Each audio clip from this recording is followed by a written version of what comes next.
बहुत नज़दीक से आपने देखा है, समझा है, और आज फिर से राजनीति को वहीं हम पहुंचाने की कोशिश कर रहे हैं। मैं सत्तारूढ़ पक्ष की बात कर रहा हूं और नैरेटिव सेट करने की कोशिश हो रही कि राहुल गांधी ने पूरे ओबीसी समुदाय को उनका अपमान किया है और उसी की सजा वो भुगत रहे हैं, लेकिन माफ़ी नहीं मांग रहे हैं। एक बात यहाँ बहुत ज़्यादा तकलीफदायक हो रही है कि ये गांधी माफ़ी क्यों नहीं मांग रहा है। देखिए, जितने भी बयान आ रहे हैं उस बयान में ये बात बार बार कही जा रही है कि ये माफी मांग लेते तो सारी चीजें खत्म हो जाती, ये माफी क्यों नहीं मांगा। शुरुआत यहीं से करना चाहता हूं, आपकी टिप्पणी। देखिए राजीव, उसका जवाब तो राहुल गांधी ने बखूबी दिया है कि वो राहुल गांधी है, वो सावरकर नहीं है। अब कल को आप ये भी कह सकते हैं कि साहब सावरकर तो 60 रुपया महीना पेंशन लेते थे और वो पेंशन तो डीएम की तनख्वाह से ज्यादा हुआ करती। और ये बात मैं इसलिए कह रहा हूं कि सावरकर ने एक बार चिट्ठी लिखी कि साहब हमारी तनख्वाह थोड़ी कम पड़ रही है, तो डीएम ने लिखा कि मुझसे ज्यादा है आपकी, इसलिए जो भी आप पा रहे हैं दलाली करने के एवज में उसकी और अतिरिक्त मांग मत करिए। बहरहाल राहुल गांधी ने इस बात को साबित किया है कि उनमें महात्मा गांधी का अक्स है। ये कुछ लोगों को अतिशयोक्तिपूर्ण कथन लग सकता है, लेकिन ये बात मैं इस समय जब कह रहा हूं तो पूरे विश्वास के साथ कह रहा हूं। और इसलिए कह रहा हूं कि गांधी जी की, माने महात्मा गांधी की जो पहली राजनीतिक गिरफ्तारी है, अदालत में भी गांधी जी से यही कहा गया था कि साहब आप माफी मांग लीजिए। उन्होंने कहा कि नहीं, आपका है और आप मुझे सजा दीजिए, लेकिन मैं कानून को तोड़ूंगा क्योंकि ये कानून हमारे देश के लिए ठीक नहीं है। तो जो महात्मा गांधी ने किया था वो राहुल गांधी, हालांकि राहुल गांधी ने कहीं से किसी भी किस्म के कानून को नहीं तोड़ा है, तब भी वो जो सिविल नाफरमानी है उस पर उतारू है। और उन्होंने कहा कि ना मारेंगे और ना मानेंगे। यह नाफरमानी जिसका सीधा सबूत राहुल गांधी दे रहे हैं और बिना किसी डर के। देखिए, जब वो भारत जोड़ो यात्रा में कह रहे थे कि डरो मत, ये वही व्यक्ति कह सकता है जो स्वयं निर्भय हो। और राहुल गांधी को आज ना जेल जाने का डर है, ना उनको ये डर है कि हमको डिफेम किया जाएगा या हमको और कलंकित किया जाएगा, बल्कि जो पार्लियामेंट ने किया है, उनको अयोग्य घोषित किया है। मुझे तो ये लगता है कि अब पार्लियामेंट के जो तमाम मठाधीश हैं, तो उन्होंने साबित कर दिया है कि विपक्ष के सबसे योग्य सांसद राहुल गांधी हैं, अयोग्य घोषित करके। दूसरी बात जो अभी आ रही है ओबीसी की, दरअसल ये भारतीय जनता पार्टी वही है कि अखिलेश यादव ने अपना आवास खाली किया था तो गंगा जल से उनका घर धुलवाया गया था, तब एक यादव और एक ओबीसी का अपमान नहीं हुआ। इसी उत्तर प्रदेश में जिसके एक डिप्टी सीएम केशव प्रसाद मौर्य हैं, जिनको भरी सभा में स्टूल पर बिठाया जाता है क्योंकि वो ओबीसी है, तब ओबीसी का अपमान नहीं होता।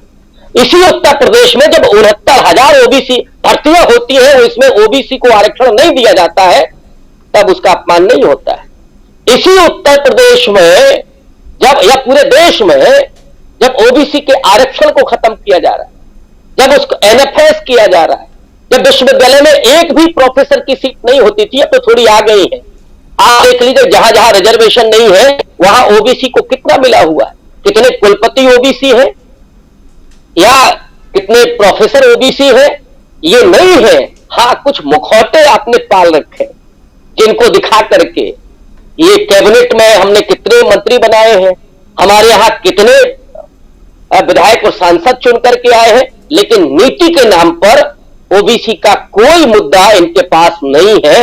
उल्टा हो ये रहा है कि लेटरल एंट्री के जरिए और कहीं तो और दूसरे मुद्दों के जरिए ओबीसी की जमीन नीचे से खिसकाई जा रही। और दूसरी तरफ जो किया जा रहा है कांग्रेस पार्टी के द्वारा या और दूसरे राजनीतिक दलों के द्वारा, अगर बिहार की तरफ जाए नीतीश कुमार के द्वारा जाति जनगणना की मांग ओबीसी समाज कर रहा, और ये सिर्फ राजनीतिक दलों का मामला नहीं है। मध्य प्रदेश में तो बाकायदा एक संगठन है और ये भी मैं आपको याद दिला दूं कि राहुल गांधी जब मध्य प्रदेश से गुजर रहे थे तो उस संगठन ने जब बात की तो राहुल गांधी ने कहा कि हाँ मुझसे गलती हुई है। और मैं ये बात इसलिए कह रहा हूं कि राहुल गांधी को जहां गलती का एहसास होता है वहां राहुल गांधी को ये स्वीकार करने में कोई अड़चन नहीं होती, कोई हिचक नहीं होती। जहां जनता का सवाल है, जहां जनता का मुद्दा है और जहां कांग्रेस पार्टी से गलती हुई है तो राहुल गांधी ने उसके लिए माफी भी मांगी है जनता के सवाल पर। लेकिन जहां इस तरह से फंसाया जाएगा, जहां राहुल गांधी ने जो कहा ही नहीं उसके लिए माफी का सवाल नहीं, ये राहुल गांधी ने ये साबित कर दिया है कि वो उनमें अपनी विरासत का, अपने गांधी का वो अक्स उनमें दिखा। तो ये जो सरकार है दरअसल उसने उल्टी चाल खेल दी।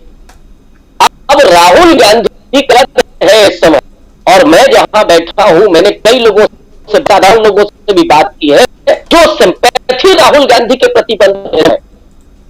उल्टा दाव पाए मोदी जी के लिए।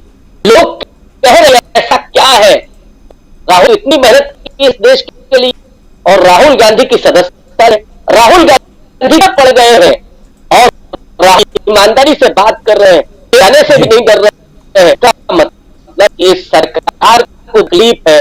ये जो राहुल गांधी ने इल्जाम लगाया है, अगर पुख्ता नहीं होते तो राहुल गांधी इतनी मजबूती से ये बात नहीं कह पाते। ये साधारण लोगों में, मिडिल क्लास के लोगों में बात जा रही है, इसका मतलब है उल्टा पड़े। जी जी बिल्कुल। थोड़ा लास्ट में आपका वीडियो। इस देश में लोकतंत्र खत्म हो गया है।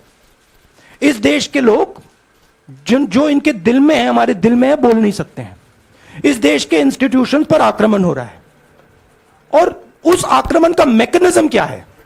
उस आक्रमण का मैकेनिज्म नरेंद्र मोदी जी और अदानी जी का रिश्ता है, वो फाउंडेशन है।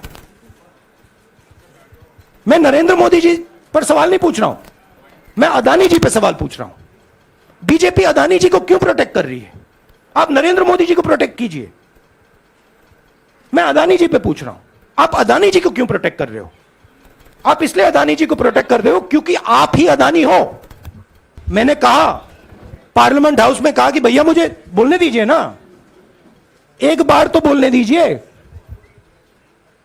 2 बार चिट्ठी लिखी, तीसरी बार मैं पर्सनली स्पीकर से जाके कहता हूं, स्पीकर सर प्लीज, आप डेमोक्रेसी के लोकतंत्र के आप प्रोटेक्टर हैं, मुझे बोलने दीजिए। मुझको आगे कहते हैं भैया मैं तो नहीं कर सकता।